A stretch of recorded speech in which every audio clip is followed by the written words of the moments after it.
What's up, guys? Welcome to the Stats Free Sports Channel. Let's get right into it. Here to bring you an NFL discussion video on why the Eagles should bench Saquon Barkley this last game of the season, ending his pursuit of Eric Dickerson's record. Let's get right into it, guys. So I know it's going to be tough for some Eagles fans and some fans in general. Go for the record, break the record, go for history. But I think there are bigger things at play, obviously, for Saquon and the Eagles. And look, I'm gonna say this part as well. Seeing everyone's from the Eagles post game interview, Saquon saying the right things. But I know saying he doesn't carry the way. I know the goal is bigger, Super Bowl. That's the end all be all. But I wouldn't mind it breaking the record either. But I do understand wrestling and stuff too.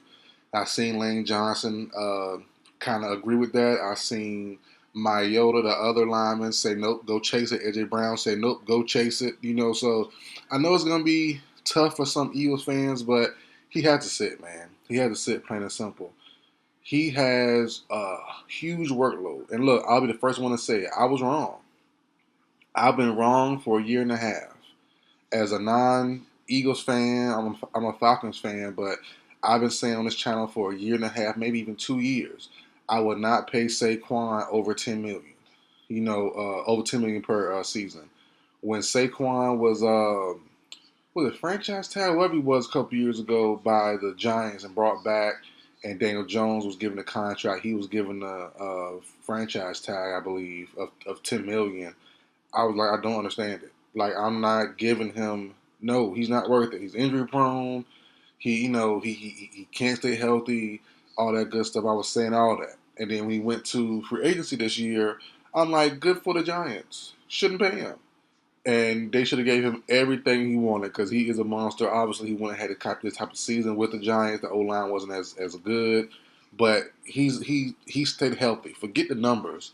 Saquon stayed healthy. So, hey, look, I was totally wrong. He's worth everything. But on the flip side of that same coin, his workload this year is at his career all-time high. He's getting worked down to the bone. A lot of hits, a lot of carries, a lot of usage. That's the scary part. Plus, you have no bye week into the playoffs. No natural bye week. You're going to play and hopefully win 4 games if you're the Eagles to get to the Super Bowl and win the Super Bowl. That's a lot. That's a lot. Playoff, hard hitting, tense moments. You never know. And it's extra football, extra plays. Any play you can get hurt. You can get banged up. So, to rely on Saquon in an extra meaningless game just to break a record is just not smart. And look, I would love it to see him break Eric Dickerson's record because he's been, talking online saying he doesn't want Saquon to do it, hater stuff. Cause I know I'm pretty sure in the past I've seen him say other guys should do it. Sorry for the email. I apologize for that. But I'm pretty sure I've seen in the past him be happy for other guys. So I wonder why not Saquon, if I'm not mistaken. I thought I've seen him before say, no, Henry was close a couple times, Peterson was close. I thought he was cool with it, but I guess not these days. If I am wrong, right? Excuse me. But overall, man, like it's something as a human, like it's a little piece of him. I'm sure saying, "Oh my gosh, you're right there. You're gonna be etched in stone, etched in history." I get it. I love it. That would be amazing. But you was brought there for one thing, not to break the record of Eric Dickerson, not to run for 1 million yards. That's cool and all. The thing is, you're here to help us get over the hump to win the Super Bowl. And that's the end all be all. That's the goal. And that's something that, not saying this to Saquon, I'm saying this to the team, I'm saying to the fan base, to just people in general who want him to go for it.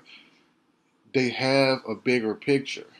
And you've learned this, or you should have learned this, in not a bad way, but as a person, we should have learned this in our regular life in kindergarten or growing up. It's not about you.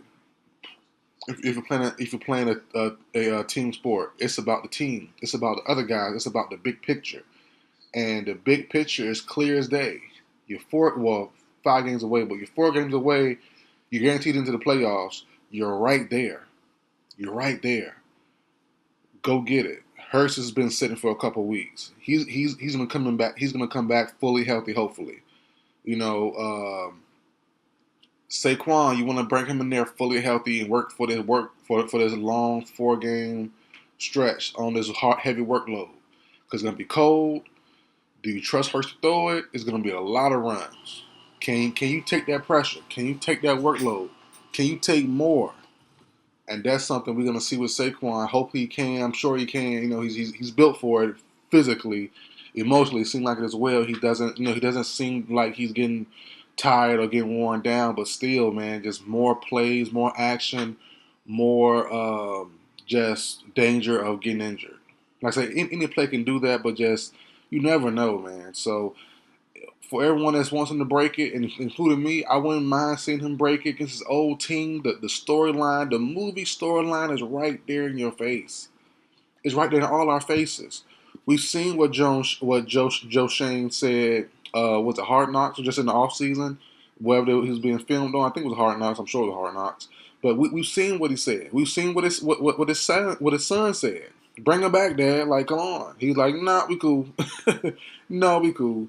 Like we've seen that. So just to have a full circle moment and Saquon to break it on these guys would be amazing. But at the same time, they're not gonna just let them break it against them. They know it's gonna be embarrassing. They know that it's gonna be 11 in the box at all times. You know, so they would rather lose 100-0 than let Saquon break it on them. So like I said, hits galore, pressures, just a bunch of bodies. You don't want to have him.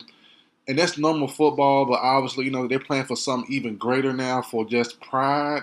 You just don't want to have a slip up or just a miss hit or, you know, just something super low and the perfect angle. You don't want to have that. If you want to have, you want to have it in a regular play, not just for a meaningless game that means nothing. So, you know, I hope it makes sense. I hope the best for him. You know, I hope whatever happens, and he's successful in doing it. Whether he sits, whether he plays, and gets. I hope he gets the record. If he doesn't play, I hope he's okay with it. But yeah, man, if I'm talking to Saquon, if I'm in his ear, if I'm in the GM's ear, Howie Roseman for the Eagles, if I'm in the head coach ear, the Nick Sirianni, look, we appreciate you, we love you, we pay you we paid you. But we just can't allow you to get this one record. We just can't. You're right there. You just can't. And, you know, for me personally, you look at those past games where Saquon was held under 100. You know, he had, what, 3 or 4 games, I believe, maybe even 5 games where he was held under 100 yards. Those were the games to do it. You know, those were the games to get more yardage, and you just couldn't do it for whatever reason. You know, so uh, he still had the best running back year this year, no doubt about it. Still one of the most talented guys to be a running back and to carry that rock, no doubt about it. This doesn't change anything. The goal is to win the Super Bowl. That's what he's there for, plain and simple. So, uh, wish Saquon the best. Hope whatever happens to him is positive. He benches, wins the ring, you know, goes to the championship and wins it all. If he goes for it, go for it, win that, and win the ring too. You know, I have no ill will towards Saquon at all. You know, I'm a Falcons fan. We might not even get in, so I don't know who I'm gonna root for. But overall, though, I am happy Saquon's having a good, healthy year. But that's it for the video, guys. If you would like, you're still here to this far into the video, check out my biggest what was it? My biggest fails and my biggest correct predictions video. I've got the exact title, but I did it a couple days ago before the new year. Just get it out there, try to get some traction. Did pretty okay. It's okay right now, but the numbers wise, it's a pretty good video. I go through all of my misses and all of my makes as far as my prediction videos and my discussion videos. You know, because some discussion videos are kind of predictions halfway, or I mentioned some in the video. So I give you dates and receipts and stuff so you can, you know, check on the channel yourself and see the proof. But pretty fun video to see. A lot of misses, see some makes, you know, so kind of like a year-end review style thing. So, but that's it for the video, guys. We'll see in the oncoming days what happens with Saquon. I hope he sits. I really do. But if he does play, go out and break it, big dog. Go out and break it. But that's it for the video, guys. Like, share, comment, subscribe, follow me on all the socials. I will see you guys next time.